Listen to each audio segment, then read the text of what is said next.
उत्तराखंड के चंपावत में सामने आए कथित गैंगरेप मामले में पुलिस ने एक बड़ा खुलासा किया है। पुलिस जांच और मेडिकल रिपोर्ट से यह स्पष्ट हो गया है कि नाबालिग के साथ कोई दुष्कर्म नहीं हुआ था, बल्कि यह एक सोची समझी साजिश का हिस्सा था। मुख्य चिकित्सा अधिकारी की जांच में पीड़िता के शरीर पर किसी भी तरह के संघर्ष या बाहरी चोट के निशान नहीं पाए गए। वहीं पुलिस की तकनीकी जांच में सामने आया कि मुख्य आरोपी कमल रावत ने अपनी पुरानी रंजिश का बदला लेने के लिए इस पूरी झूठी घटना की साजिश रची थी।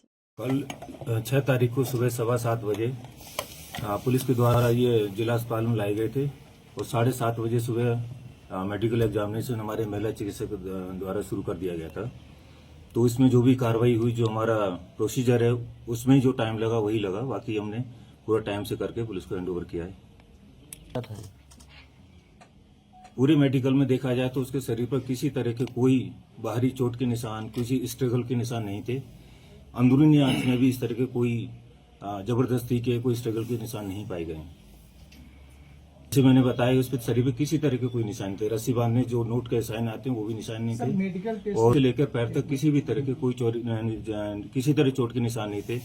राइट इस पे रिस्ट पर जरूर एक निशान था, लेकिन वो ब्लूज का, वो 3 दिन पुराना था। 3 दिन पुराना, उसका कलर के हिसाब से हम बता सकते हैं किस दिन का कितना है। तो वो ब्लूज था, वो 3 दिन पुराना था, इससे कोई संबंध नहीं है।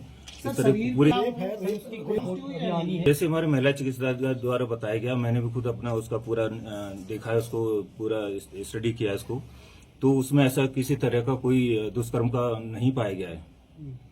क्लियर है, मामला क्लियर है, पूरा क्लियर है, बिल्कुल कोई दुष्कर्म का नहीं पाया गया। हमारा प्रोसीजर है, जो हम जांच के लिए स्वैब लेते हैं, हेयर लेते हैं, जो भी चीज हम लेते हैं, कपड़े सील करते हैं, वो तो हमारा प्रोसीजर है, वो हमने अपने करके पुलिस को दे दिया है। चल, आपकी तरफ से पूरी हो चुकी है। ठीक है। जनपद चंपावत के कोतवाली चंपावत क्षेत्र अंतर्गत एक विभत्स घटना की जानकारी हमें प्राप्त हुई, जिस पर तत्काल संज्ञान लेते हुए पीड़िता के पिता की तहरीर के आधार पर हमारे द्वारा अभियोग पंजीकरण की कार्रवाई की गई।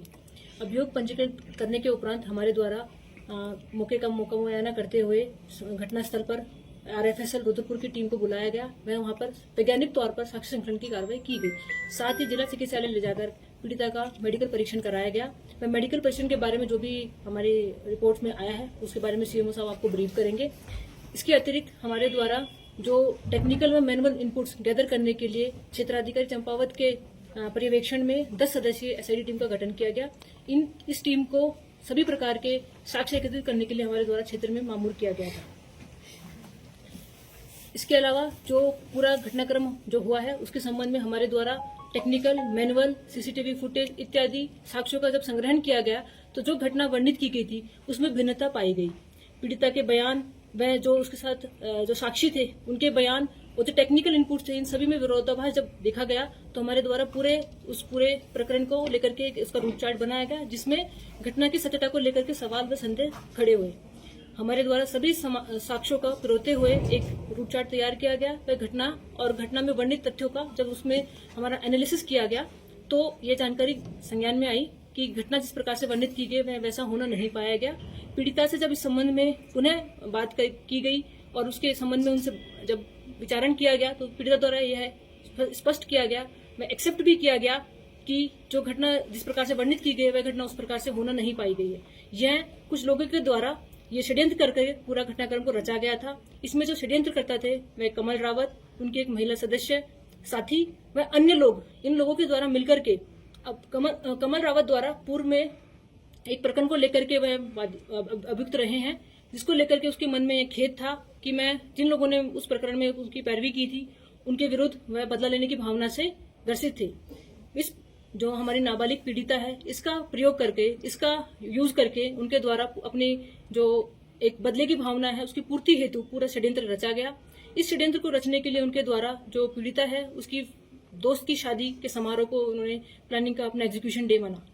उस दिन पीड़िता अपने दोस्त के साथ अपने दोस्त की शादी के समारोह में सम्मिलित होने के लिए गई थी।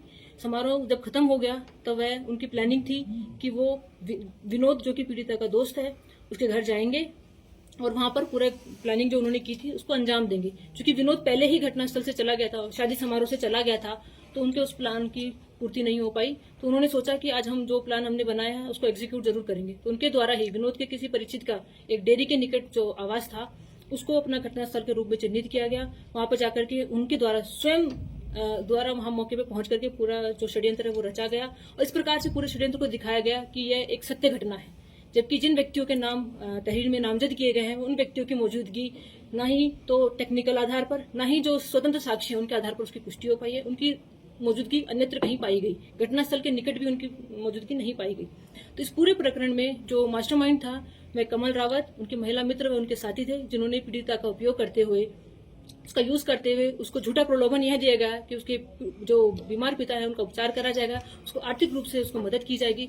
इस प्रलोभन और झांसे के चलते उसके द्वारा पीड़िता का यूज करते हुए अपने उद्देश्य की पूर्ति हेतु पूरे इस स्वांग को रचा गया और एक नाबालिग का यूज करते हुए उन्होंने नाबालिग के साथ इस प्रकार की विभत्स घटना कारित की जो शर्मनाक है, शर्मसार है। और मैं अंत में यही कहना चाहूंगी कि ये दुष्कर्म नहीं, षड्यंत्र था, इसका भांडाफोड़ हमारे द्वारा किया गया है और जिन लोगों ने भी ये पूरा दुष्कर्म रचा है, षड्यंत्र रचा है, उसके खिलाफ सुसंगत धाराओं में वैधानिक कार्रवाई अमल में लाई जाएगी। जो घटना जो एफआईआर पंजीकृत है उसी के संबंध में हमारी विवेचनात्मक कार्रवाई प्रचलित है। बिकॉज अभी ये तथ्य संज्ञान में आया है और ये जो अनावरण हुआ है वो जो मेन पॉइंट था उसको लेकर के था। क्योंकि विवेचनात्मक कार्रवाई के अन्य पहलू भी होते हैं, उन पहलुओं को हमारे द्वारा विवेचना में समायोजित किया जाएगा और इसी प्रकरण में अगर इसकी वृद्धि होगी हम वृद्धि करेंगे या दूसरा अभियोग पंजीकृत किया जाएगा तो उस माध्यम से भी हम जो षड्यंत्र करते हैं उनके विरुद्ध कार्रवाई अमल में लाएंगे। नहीं, अभी किसी की अरेस्टिंग नहीं हुई है, उनसे भी संबंध में पूछताछ की जाएगी। बिकॉज पीड़िता द्वारा माननीय न्यायालय के समक्ष इस पूरे घटना की जो सत्यता है उसके बारे में उजागर किया है। माननीय न्यायालय के समक्ष पीड़िता ने यह स्वीकारा है कि जो भी पूरा ये घटनाक्रम वर्णित हुआ था वह उस प्रकार से नहीं था, पूरा यह षड्यंत्र था। पीड़िता के साथ किसी प्रकार का जो नामजद अभियुक्त उनके द्वारा कोई दुष्कर्म नहीं किया गया। खुद पीड़िता ने माननीय न्यायालय के समक्ष भी यह स्वीकार कर लिया है कि उसके साथ कोई दुष्कर्म नहीं हुआ है और एफआईआर में दर्ज किए गए लोगों की इस मामले में कोई भागीदारी नहीं है। पुलिस अब इस झूठी साजिश को रचने वाले मास्टरमाइंड और उसके साथियों के खिलाफ सख्त कार्रवाई कर रही है। आपके राज्य से लेकर आपके शहर तक की हर बड़ी और छोटी खबर सबसे पहले पाने के लिए जुड़े रहें डीजे न्यूज लाइव के साथ। चैनल को अभी सब्सक्राइब करें और बेल आइकन दबाकर पाए हर जरूरी अपडेट सबसे पहले सबसे तेज।